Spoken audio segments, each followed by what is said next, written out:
Candidato, candidata, saudações. Estamos de volta dando continuidade ao estudo da psicologia histórico-cultural. A bem da verdade, estamos no primeiro pilar fundamental para você entender a pedagogia histórico-crítica.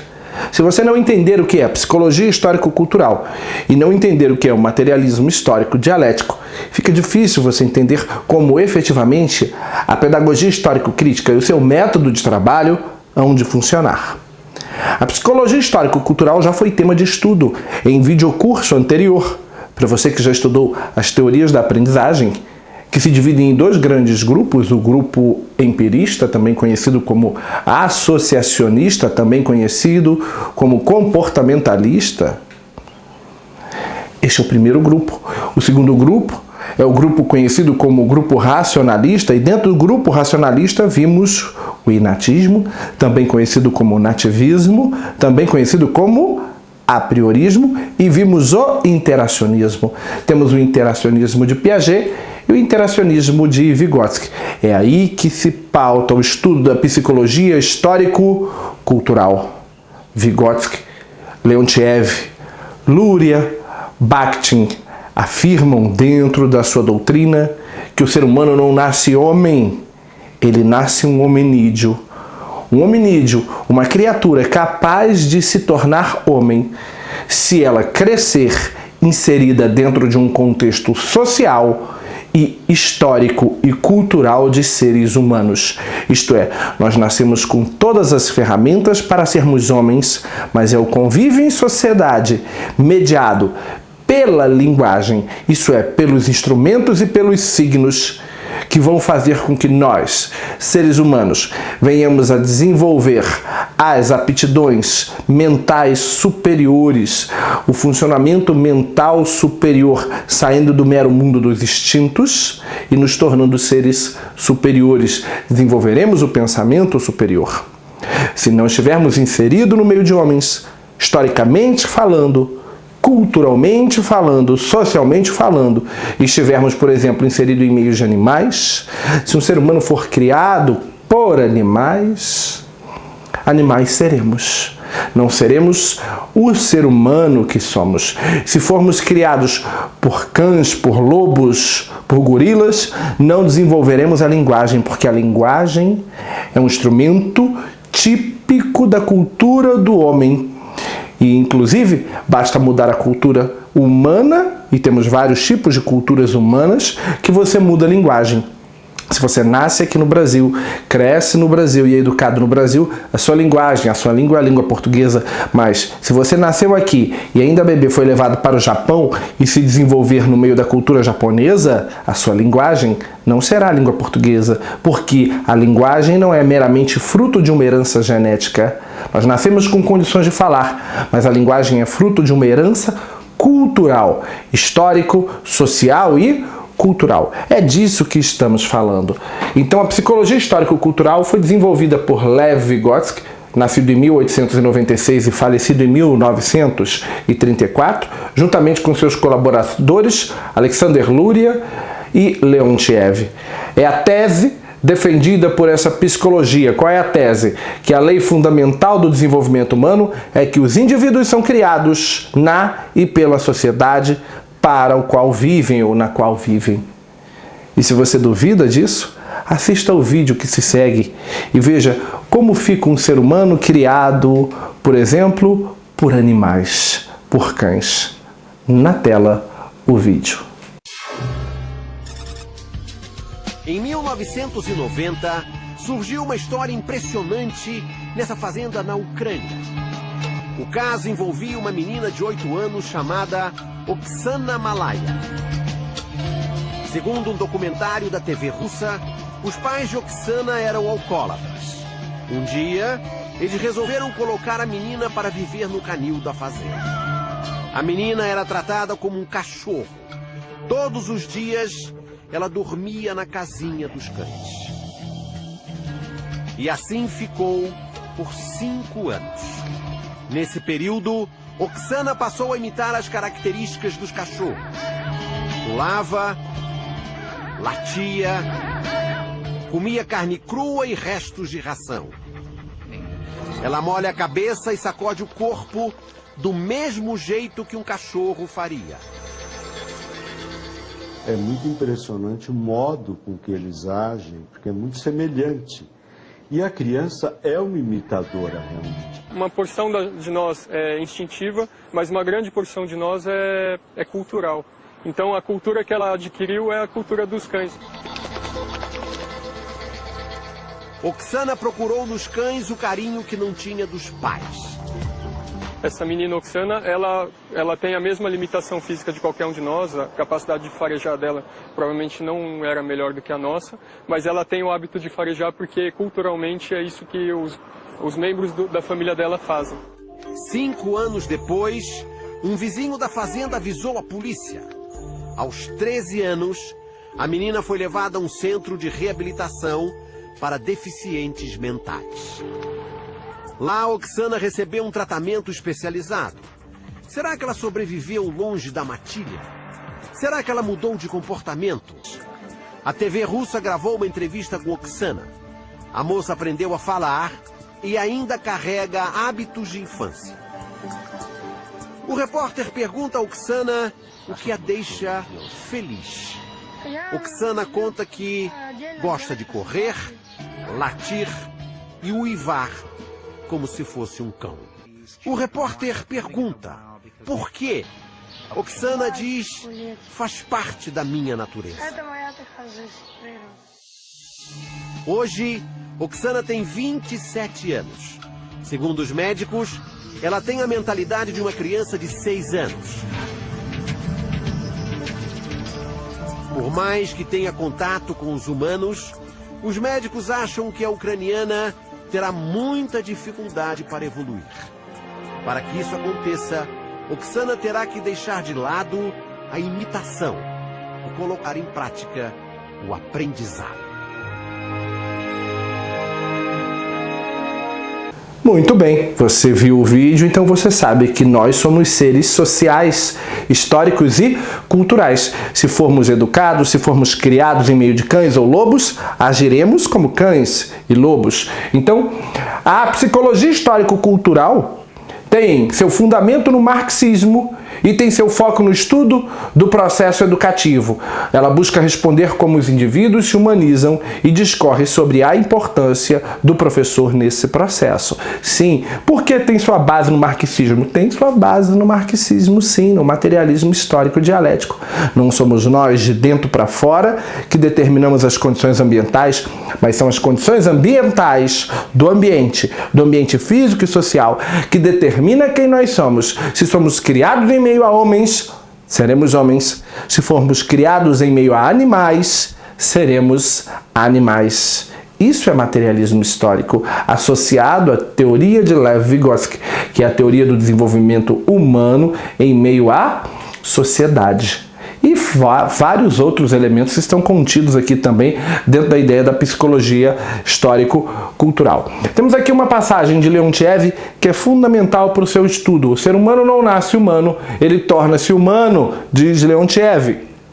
Sobre esse aspecto ele ressalta que o que a natureza lhe dá, nos dá, quando nascemos, não basta para vivermos em sociedade. É-lhe ainda preciso adquirir o que foi alcançado no decurso do desenvolvimento histórico da sociedade humana. Sem isso, não nos desenvolveremos.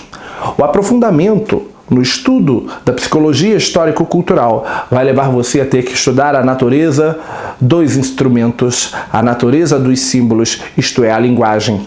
A linguagem que é o que nós utilizamos como elemento de mediação na nossa relação com o mundo, com o ambiente. A relação entre o homem e o mundo, a relação entre o homem e o ambiente não é uma relação direta, é uma relação mediada pelos instrumentos e signos, pela linguagem. E o aprofundamento dentro do estudo da psicologia histórico-cultural vai levar você a revisar um outro tema, que é o tema da zona de desenvolvimento proximal. Então vamos aqui ver o vídeo que nós assistimos quando estudamos a psicologia histórico-cultural dentro das teorias da aprendizagem. E aí você já vai lembrar de tudo que você precisa para saber o que é psicologia histórico-cultural, isto é, o primeiro pilar, o primeiro pilar do processo de entendimento da pedagogia histórico-crítica. Entendendo esse pilar, poderemos partir para o materialismo histórico-dialético. Então veja na tela o vídeo.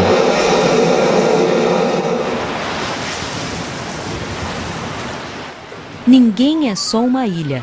Para crescer, aprender, construir conhecimento, para se construir, o ser humano precisa dos outros. Interagir, trocar, partilhar, navegar. Para isso, embarcamos na linguagem, a grande ferramenta social de contato. E é ela que, possibilitando a troca com o outro, permite a cada indivíduo, constituído dessa interação com o outro, completar-se para conquistar o seu potencial. Esse é o pensamento de Lev Vygotsky, o psicólogo e professor judeu-russo que fundou a chamada psicologia histórico-cultural, também conhecida como psicologia interativista sociocultural ou psicologia socio-interacionista, ou ainda teoria histórico-social. Ele foi o primeiro psicólogo moderno a enfatizar que a cultura se integra ao homem pela atividade cerebral, estimulada pela interação entre parceiros sociais, mediada pela linguagem. A linguagem, a ferramenta que torna o animal homem, verdadeiramente humano. Contemporâneo do psicanalista e professor suíço Jean Piaget, Lev Vygotsky nasceu na cidadezinha de Orsha, em pleno Império Russo, na região da Bielorrússia, no final do século XIX. E morreu jovem, de tuberculose, aos 37 anos, porém com uma importante obra de mais de 200 de trabalhos científicos.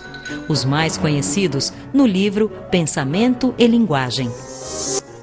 Vygotsky recebeu a sua formação inicial diretamente de tutores na residência da sua infância, conforme a tradição das famílias abastadas, e mais tarde foi estudar na Universidade de Moscou, onde integrou um grupo de jovens intelectuais que buscavam um elo entre socialismo e uma nova psicologia integradora de corpo e mente. Assim, embora graduado em Direito, Vygotsky transitou também pelas áreas da medicina, psicologia, história, literatura, filosofia, atrás da formação interdisciplinar decisiva para a base das suas ideias, que mesclavam a biologia do corpo com a filosofia, literatura e psicologia da mente. Vygotsky formou-se na Universidade de Moscou no histórico ano de 1917, marco da Revolução Russa que derrubou o Império dos Czares e deu lugar à nova Rússia socialista, governada pelas ideias de Marx. O discurso marxista postulava que tudo é histórico, fruto de um processo, e que são as mudanças históricas na sociedade e na vida material que modificam a natureza humana, em sua consciência e comportamento. Influenciado por essas ideias, Vygotsky construiu a sua teoria sobre as funções psicológicas superiores e como a linguagem e o pensamento estão fortemente conectados. Para Vygotsky, é importante avaliar a criança pelo que ela está aprendendo e não pelo que já aprendeu. Sua teoria procura avaliar os processos mentais envolvidos na compreensão do mundo. E o modelo de aprendizado descrito por suas ideias representou um grande salto para a pedagogia, especialmente quando descreve a zona de desenvolvimento proximal. Para ele, uma das etapas de aprendizagem mais importantes. Para entender as ideias de Vygotsky, é fundamental inteirar-se de 4 pensamentos chaves vygotskianos: interação, mediação, internalização e ZDP, Zona de Desenvolvimento Proximal. Vygotsky descobriu que para melhorar o nível da aprendizagem, mais do que o indivíduo agir sobre o meio, precisava interagir. Para ele, todo sujeito adquire seus conhecimentos a partir de relações interpessoais, de troca com o meio. Por isso, é chamado de interativo. Vygotsky afirma que aquilo que parece individual na pessoa é, na verdade, resultado da construção da sua relação com o outro. um outro coletivo que veicula a cultura. As características e atitudes individuais estão profundamente impregnadas das trocas com o coletivo. E justamente é ali, no palco da cultura, dos seus valores, da negociação de sentidos tramada pelos grupos sociais, que se constrói e se internaliza o conhecimento. Como? Através da língua, da linguagem, dos símbolos escolhidos como metáforas ou outras figuras que se constituem em valiosa moeda de troca. Isto é, a interação é feita através da linguagem, que realiza uma espécie de mediação do indivíduo com a cultura. Vygotsky entende que as funções mentais superiores são socialmente formadas e culturalmente transmitidas por meio da linguagem. E mais, que ainda que uma criança tenha biologicamente o potencial de se desenvolver, se não interagir, não se desenvolverá como poderia. Basta lembrar do exemplo recente do menino lobo encontrado em Kalunga, na Rússia, que criou-se com lobos e desenvolveu muito pouco do seu lado humano. Andava de 4, não falava, rosnava e mordia como um cão. Como é que a cultura negocia os sentidos das coisas? Através de representações simbólicas, através da língua, da linguagem, que realiza a mediação entre a coisa e a compreensão da coisa, como se fosse uma tradução, uma afirmação, uma certificação.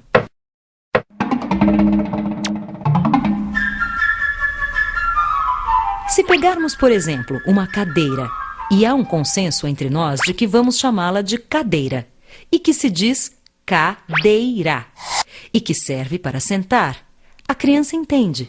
Esta informação vai parar lá no seu cérebro, onde fica armazenada junto com o atributo sentar. Passamos assim para a terceira ideia-chave de Vygotsky, a internalização, que é o momento em que o aprendizado se completa, quando a criança, ao refletir sobre o nome e o significado de cadeira, ao internalizá-los, consegue abstrair o conceito de cadeira e torná-lo universal. E então, cadeira não cabe mais só na palavra cadeira, porque a própria criança descobre os muitos sentidos da palavra, que adquire, assim, novos tons afetivos, emocionais, de memória, de sentimento ou simplesmente de informação. Tudo via a mediação da linguagem, na troca com os outros, interação, e consigo mesma, internalização. A criança apreende conhecimentos, papéis sociais e valores.